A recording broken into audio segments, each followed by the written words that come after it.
لن نرتاح ولن نهدأ، وسنواصل اعتصامنا إلى أن يفك الأسرى إضرابهم وينالوا حرياتهم. هكذا بدأت شعارات أهالي الأسرى الأردنيين للمطالبة بالإفراج عنهم في سجون الاحتلال، حيث تمثل قضية الأسرى استحقاقا وطنيا يفرض على الأحزاب والنقابات والمؤسسات الشعبية الوطنية تحمل مسؤولياتها في الدفاع عن الأسرى. أعتقد أن الأمر بات يستوجب صوتا حكوميا أقوى وأعلى وأشد في هذا المجال. ولا ينبغي أن يترك الأمر للحكومة وحدها في هذا المجال. يجب أن تقوم مؤسسات المجتمع المدني، الجهات المعنية، هيئات التضامن مع الأسرى والمعتقلين الأردنيين في السجون الإسرائيلي بدورها في هذا المجال، دورها الضاغط على الحكومة لتحريك هذه الملفات. أمضى الأسرى الأردنيون في سجون الاحتلال، ومنهم القائد الأسير عبد الله البرغوثي المحكوم منذ سنوات، حيث يعتبر صاحب أطول حكم في تاريخ الكيان الصهيوني، حيث اتهم القائد عبد الله البرغوثي بسلسلة عمليات استشهادية أدت إلى مقتل 67 مستوطنا.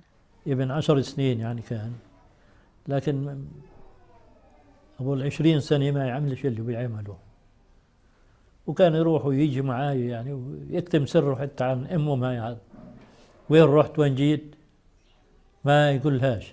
وحول إضراب الأسرى الأردنيون، فإن هذا الإضراب له مميزات عدة، منها أن هذا الإضراب هو الإضراب الأول لبلد معين داخل سجون الاحتلال. أما الميزة الثانية فهي أن هذا الإضراب ليس موجها لسلطات الاحتلال الصهيوني وحده، لكنه موجه للحكومة الأردنية كرسالة حول قضية الأسرى التي لم تقف معهم من خلال عدة ممارسات قبل الوصول إلى مرحلة الإضراب. بحب أحكي لحكومتنا أن تكثف الجهود وتساعد أسراها، فهم أبناء شعبها، مثل ما ضحوا من أجل حريتنا وحرية شعبنا وحرية حكومتنا وكل شخص، فمن واجبنا ومن واجب حكومتنا أن تقف مع أسرانا. بعد تفاقم معاناتهم، عدل الأسرى في مطالبهم السابقة وأصبحوا يطالبون بالإفراج الفوري عنهم ووقف سحب الأرقام الوطنية منهم والكشف عن مصير المفقودين بدلا من نقلهم إلى الأردن لإكمال مدة حكمهم.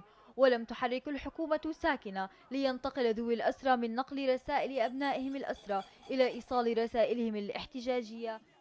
هذا تهرب من المسؤولية التاريخية الملقاة على عاتق الحكومة تجاه المواطنين الأردنيين المضربين عن الطعام في سجون الاحتلال الصهيوني. نحن نطالب الحكومة أن تقوم بواجبها وأن تسطر لها في سفر الكرامة والعزة شيئا من الكرامة والعزة في قضية أسرانا الأبطال. إن الإضراب هو السلاح الأخير الذي يملكه الأسير لمواجهة غطرسة الاحتلال داخل السجون، فالأسرى يلجؤون للسلاح الأمعاء الخاوية ليس لتحقيق مطالب معيشية، بل لأسباب تتعلق بالعزة والكرامة ورفض الذل والهوان.